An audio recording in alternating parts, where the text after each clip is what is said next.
بالله من الشيطان الرجيم. بسم الله الرحمن الرحيم.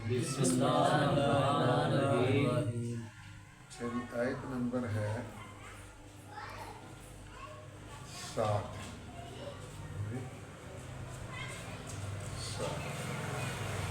والذی وہ وہی ہے انزلہ جس نے نازل کی علیک الکتاب آپ پر کتاب منہ اس میں سے آیاتن آیتیں ہیں محکمات پختہ محکم اٹل ہننا وہی ام الکتاب اصل الاصول ہیں اصل کتاب ہیں وَأُخَرُ اور دوسری متشابہات ہیں فَأَمَّا الَّذِينَ پس بہرحال وہ لوگ فی قلوبہم جن کے دلوں میں زیغن کجی ہے ٹیڑھا پن فَيَتَّبِعُونَ پس وہ تابعداری کرتے ہیں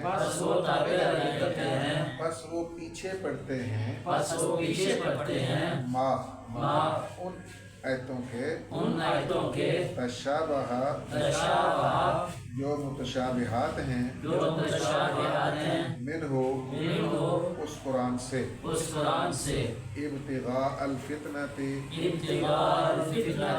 ویسے تو ملے گا نا من ابتغاء الفتنۃ تلاش کرتے ہوئے فتنہ وابتغاء اور تلاش کرتے ہیں تاویلہ ان کی حقیقت وما یعلم اور نہیں جانتا کوئی تاویلہ ان کی حقیقت الا اللہ سوائے اللہ تعالیٰ والراسخون فی العلم اور جو پختہ ہیں علم میں یقولون وہ کہتے ہیں آمنا بہ ہم اس پر ایمان لائے کلم سب چاہے وہ آیتیں محکم ہوں یا متشابہہ من عند ربنا ہمارے رب کی طرف سے ہیں وما یذکر اور نہیں نصیحت حاصل کرتے الا مگر اولو الالباب عقل والے صدق اللہ قرآن کریم کے اندر 2 طرح کی آتے ہیں محکمات اور متشابہات. اچھا ویسے اگر اوورآل دیکھا جائے تو اللہ پاک نے سارے قرآن کو محکم بھی کہا ہے سارے قرآن کو متشابہ بھی کہا ہے. 12 پارے میں سورہ ہود شروع ہو رہی ہے الف لام را کتاب احکمت آیاتہ ہم نے ایسی کتاب اتاری ہے جس کی ساری آیتیں محکم ہیں. اور آگے سورہ زمر میں اللہ فرماتے ہیں اللہ نزل احسن الحدیث کتاب متشابہ مثانی ہم نے یہ سارا قرآن اتارا ہے اس کی ساری آیتیں متشابہات میں سے ہیں. تو ایک تو یہ اوورآل ہے. علماء نے بیان کیا کہ اس کا مطلب کیا ہے. محکم ہونے کا مطلب یہ ہے کہ یہ سارے کا سارا قرآن اللہ کی طرف سے ہے اس کے اندر کوئی شک و شبہ نہیں ہے. جیسے ہم نے پہلے پڑھا ذالک الکتاب لا ریب یہ سارا قرآن اس کی ایک ایک آیت ایک ایک حرف اس کی حرکت محکم ہے اور اللہ کی طرف سے ہے. اس کے اندر شک و شبہ کی گنجائش نہیں. اور متشابہات کا کیا معنی بیان کرتے ہیں کہ حسن و خوبی کے اندر اس کے مضامین کو آپس میں ملانے کے اندر حق کو واضح کرنے میں ان کے جو معنی ہیں آپس میں ساری آیتوں کے ملتے جلتے ہیں، یعنی جو مراد اللہ کی ہے وہ ان سے ساری آیتوں کی ایک ہی ہے۔ اور اہل علم جن کو اللہ کہتے ہیں وہ راسخون فی العلم، جو راسخ فی العلم ہیں، راسخ کہتے ہیں پختہ ہونا، جو راسخین فی العلم ہیں وہ جو متشابہات ہیں ان کو بھی موڑ دیتے ہیں محکمات کی طرف، اور اگر ان کا معنی محکمات کے خلاف ہو تو پھر قطعاً اسے قبول نہیں کیا جاتا، بلکہ وہی لیا جاتا ہے جو معنی محکمات کا ہے، محکمات کا معنی ہے، اور وہ اس کی طرف اس کو لوٹاتے ہیں۔ اور جو اللہ تعالیٰ نے 2 کیٹیگریاں بیان کی ہیں، ایک راسخین فی العلم ہیں اور ایک وہ ہیں کہ جن کے دلوں میں کجی اور ٹیڑھا پن۔ اور علماء نے لکھا ہے کہ اس سے مراد کون ہے؟ اہل علم ہے، اہل علم۔ اور یہ اہل علم کی ابتلا، آزمائش ان کے لیے فتنہ ہے، یہ آزمائش ہے کہ وہ ایسے معنی جو محکمات کے خلاف ہیں یا ان سے میچ نہیں کرتے، جو ان کی اپنی آراء ہیں، ان کے اپنے تصورات اور جو خیالات ہیں، ان کو متشابہات میں سے نکالنا چاہتے ہیں کہ اس کی مراد یہ ہے۔ تو راسخین فی العلم ہے، وہ کیا کرتے ہیں کہ متشابہات کو بھی محکمات کی طرف لوٹاتے ہیں کہ ان کا جو معنی مفہوم ہے وہ ان کے ساتھ میچ کرتے ہیں، ان کے اندر اگر کوئی اختلاف نظر آتا ہے اس کو رفع کرتے ہیں، کیونکہ قرآن کریم اگر ایک جگہ پہ قرآن کریم میں اجمال ہے، دوسری جگہ اس کی تفصیل ہے، جیسا کہ ہم نے پڑھا اہدنا الصراط المستقیم، یا اللہ ہمیں سیدھا رستہ دکھا، صراط الذین انعمت علیہم، یا اللہ ان کا رستہ دکھا جن پر تو نے اپنا انعام کیا۔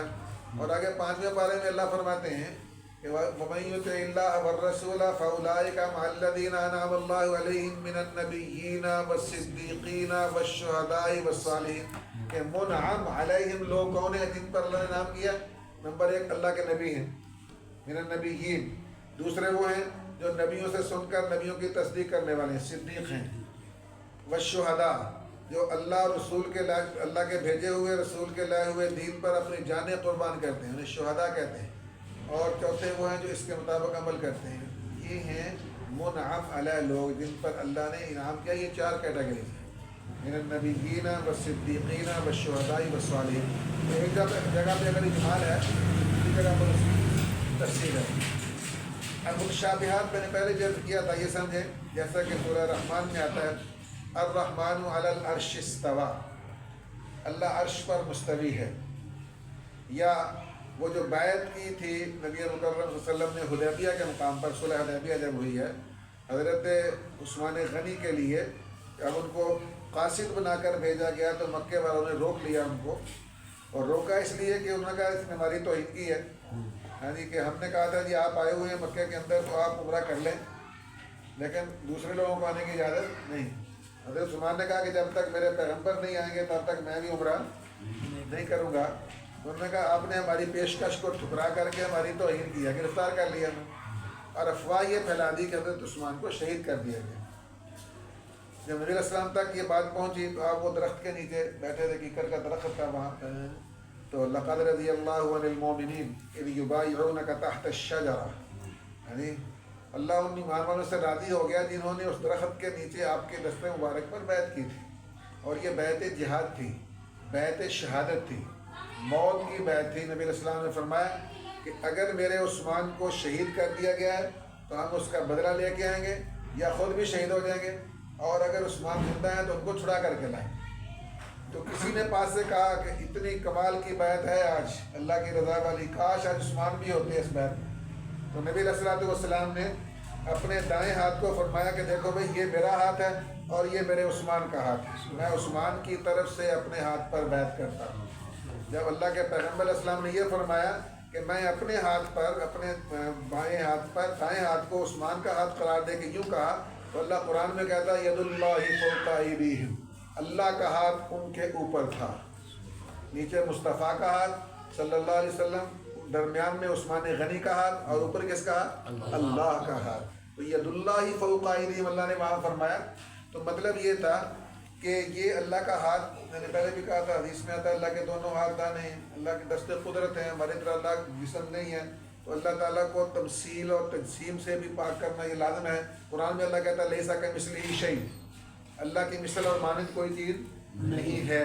تو یہ جو متشابہات ہیں، یا وہ جو آتا ہے یوم یکشف عن ساق، قیامت والے دن پنڈلی کھولی جائے گی، یعنی وہ اللہ تعالیٰ، یہ سارے۔ تو میں نے عرض کیا تھا کہ میں مالک رحمۃ اللہ علیہ نے بڑی پیاری بات ان کے بارے میں کہی۔ وہ کہتے ہیں کہ المعنی معلوم، معنی تو ہمیں اس کا معلوم ہے، والکیف مجہول، کیفیت کا ہمیں نہیں پتہ، اللہ عرش پر کیسے ہے، کرسی پر کیسے ہے، وسیع کرسی السماوات والارض، اور یہ جو ہے ید اللہ فوق ایدیہم یوم یکشف عن ساق، یہ ساری باتیں یہ کیسے ہیں؟ فرماتے ہیں الایمان بہ واجب، ان پر من و عن ایز ایمان لانا واجب ہے، والکیفیت مجہولۃ، اور ان کی کیفیت ہمیں معلوم نہیں ہے، اور بس سوال عنہ بدعۃ، اس کے بارے میں سوال کرنا بھی بدعت ہے کہ اللہ عرش پر کیسے ہے، اللہ کا ہاتھ کیسا ہے، اللہ کا پاؤں کیسا ہے، پنڈلی کیسی ہے، ہاں جی وغیرہ وغیرہ سارے۔ انہوں نے بات ختم کر دی، اس کے آگے اب کوئی بات نہیں ہے۔ لیکن اللہ کہتے ہیں پھر بھی جن کے دلوں میں ٹیڑھا پن ہے، وہ اصل میں کسی چیز کی تلاش میں ہوتے ہیں، یا اپنے آپ کو بڑا اسکالر ظاہر کرنے کے لیے۔ یہ پچھلے دن آپ نے دیکھا نا اسکالر نے، ہاں جی وہ کیا نام تھا اس کا، مفتی طارق مسعود نے ایک نئی بات چھیڑ دی کہ یہ گرامیٹیکلی ایک غلطی ہے جو نبی علیہ السلام کے سامنے بھی ہوئی، آپ نے بھی درست نہیں کروائی، اور آج تک وہ ایسی چلی آ رہی، لنسفہم بالناسیہ کے اس میں آ کر کہہ دیا۔ تو بعض بندوں کو جو ہے نا بڑا شوق ہوتا ہے، اینی ون کوئی بھی ہو تو وہ یہ اپنے آپ کو اپنا علم بکھیرنا چاہتے ہیں یا اپنے آپ کو بڑا۔ دیکھو بات یہ ہے کہ قرآن کریم تب سمجھ آ سکتا ہے جب انسان اس کو اسلاف کے یعنی اس کے اندر رہتے ہوئے سمجھے۔ اگر انسان اس سے باہر نکلے گا نا تو وہ گمراہی ہے۔ جو حضور نے سمجھا صلی اللہ علیہ وسلم، حضور کے صحابہ نے سمجھا، ان سے آگے تابعین نے پڑھا، تبع تابعین نے پڑھا، ہوتا ہوتا ہم تک وہ معنی مفہوم پہنچا ہے۔ جی ہاں، اگر کوئی نئے جدید دور کے مسائل میں ایسا ہو کہ کوئی معنی ایسا ہو کہ جو آپ لیتے ہیں، مراد لیتے ہیں، اور وہ محکمات سے ٹکراتا نہیں یا اجماع امت سے نہیں ٹکراتا، وہ جو آپ سے لے کر چلا آ رہا ہے قرآن پاک کا، اس کی تو کوئی بات نہیں ہے۔ لیکن اگر آپ اپنی رائے سے قرآن کی تفسیر کر لیتے ہیں جو کہ اسلاف میں سے کسی نے نہیں کی ہے، تو یہ سوائے گمراہی کے اور بڑے سارے لوگ آئے جنہوں نے کہا قرآن سمجھا ہی ہم نے، ہمارے دیکھنے میں لوگ آئے کہ ہم نے قرآن کسی نے آج تک قرآن سمجھا ہی نہیں۔ اور وہ لوگ جو منکر حدیث تھے وہ منکر قرآن ہو گئے، یا ان کے اندر ان چیزوں کے اندر متشابہات کے پیچھے پڑھتے پڑھتے منکر قرآن بن گئے۔ دیکھو بعض لوگ کہتے ہیں جی ہم اہل قرآن ہیں، یہ غلام پرویز اور جو غامدی اور یہ سارے لوگ ہیں، حدیثوں کو نہیں مانتے۔ کوئی حدیث کو کہیں گے ہم اس حدیث کو مانیں گے جو قرآن سے نہیں ٹکراتے، حالانکہ ایسی کوئی بھی حدیث اللہ کے نبی کی نہیں ہے جو قرآن سے ٹکراتی ہے۔ ٹھیک ہے، اپنے عقل اور ذوق اور فہم کی بات ہوتی ہے۔ تو یہ اہل قرآن ہیں، ہاں جی۔ بعض لوگ اس سے آگے چلے کہتے ہیں ہم اہل حدیث ہوتے ہیں، ٹھیک ہے جی۔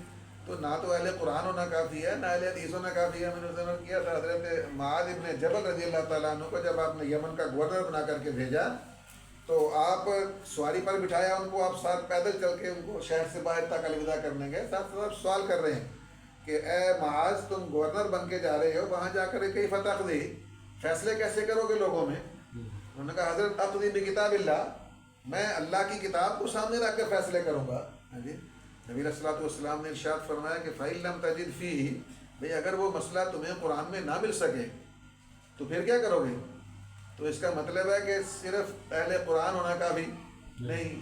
انہوں نے کہا فَبِسُنَّتِ رسول اللہ صلی اللہ علیہ وسلم، حضرت میں جہاں رہا جو فیصلے آپ کے پاس آئے ہم نے دیکھے سنے، میں ان کے مطابق فیصلے کروں گا۔ اگر قرآن حدیث کے آگے کچھ نہ ہوتا تو نبی علیہ السلام ہاں جی اس کے آگے کوئی بات نہ فرماتے۔ آپ نے پھر وہی فرمایا فَإِن لَمْ تَجِدْ فِيهِ، معاذ اگر وہ مسئلہ تمہیں نہ قرآن میں ملے نہ وہ تمہیں حدیث میں ملے پھر کیا کرو گے؟ اس کا مطلب ہے جیسے اہل قرآن ہونا کافی نہیں ہے ایسے اہل حدیث ہونا بھی کافی نہیں ہے، اس سے آگے بھی کچھ ہے، تو نبی علیہ السلام خود فرما رہے ہیں۔ تو حضرت معاذ ابن جبل رضی اللہ تعالیٰ عنہ نے آگے سے جواب دیا حضرت اگر وہ مسئلہ مجھے قرآن کے اندر بھی نہ ملا، آپ کی سنت میں بھی مجھے نہ ملا، تو پھر اجتہد برأیی، قرآن و سنت کو سامنے رکھ کر میں اپنی رائے سے اجتہاد کروں گا، اس سے مسئلہ نکالوں گا۔ میں قرآن سے نکلے چاہے وہ حدیث سے نکلے میں نکالوں گا۔ تو اگر قرآن حدیث کے آگے کچھ نہ ہوتا، جیسا کچھ لوگ کہتے ہیں کہ بات یہ قرآن حدیث کا بھی ہے، تو نبی علیہ الصلوۃ والسلام ڈانٹ دیتے کہ معاذ تمہیں نہیں پتہ قرآن حدیث کا بھی ہوتا ہے، تم نے آگے کی بات کیوں کر دی؟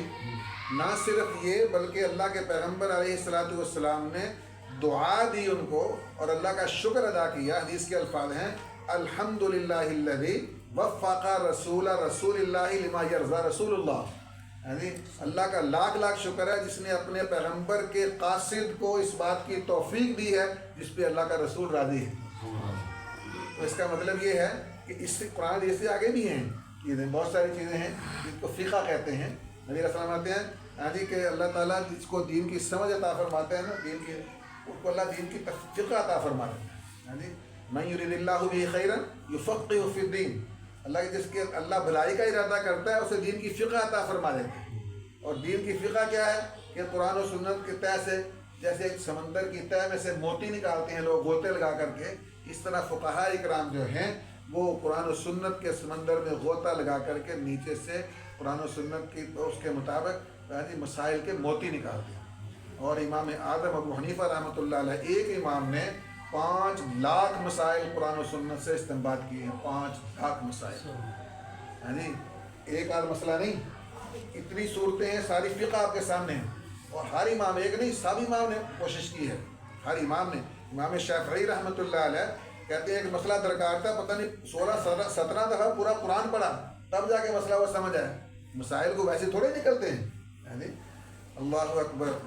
اور یہ تو بہت ساری ان کی شانیں اللہ نے بیان کی ہیں۔ تو خیر بات دور چلی گئی، بات یہ کر رہے تھے امام الاولیاء لاہوری رحمۃ اللہ علیہ فرمایا کرتے تھے کہ منکر حدیث منکر قرآن ہے اور منکر قرآن خارج از اسلام ہے۔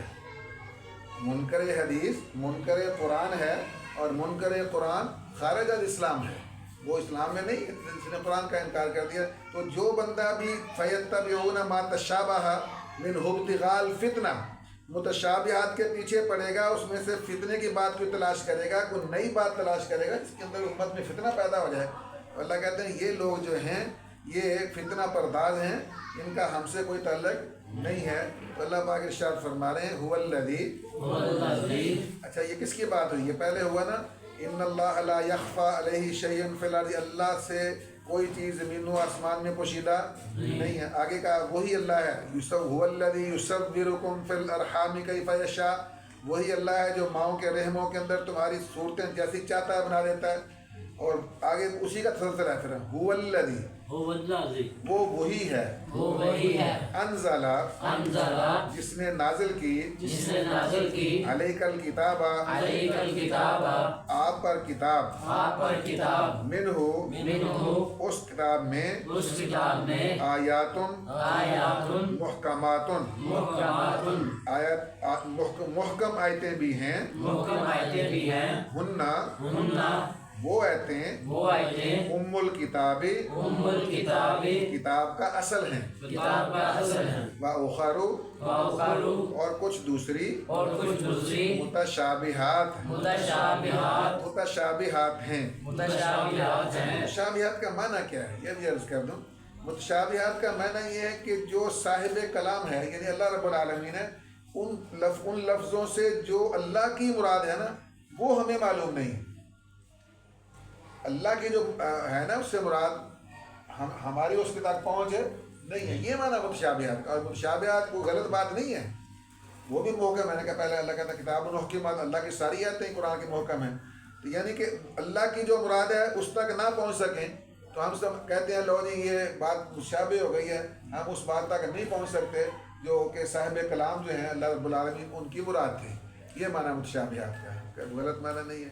فَأَمَّا الَّذِينَ، بس مگر وہ لوگ، فی قلوبہم، جن کے دلوں میں، زیغن، ٹیڑھا پن ہے، فَيَتَّبِعُونَ، اچھا ٹیڑھے پن کو نیگیٹیوٹی کہہ لیں آپ، یعنی ہر بات میں سے جو ہے نا انہوں نے کوئی چیز ایسی تلاش کرنی ہے جو الگ سے ہو، منفی، نیگیٹیو تھنک جو ہے نا بندے کے اندر ہوتی ہے، جب یعنی یہ وہ بندے ہیں جن کے دلوں کے اندر کبھی بھی انہوں نے پازیٹیو بات نہیں کرنی، نہ اس کا کوئی مفہوم لینا ہے، بلکہ نیگیٹو تھنک جو ہے نا اس میں سے نکالنے کی کوشش کرنی ہے۔ ان کو اللہ کہہ رہے ہیں ان کے دلوں میں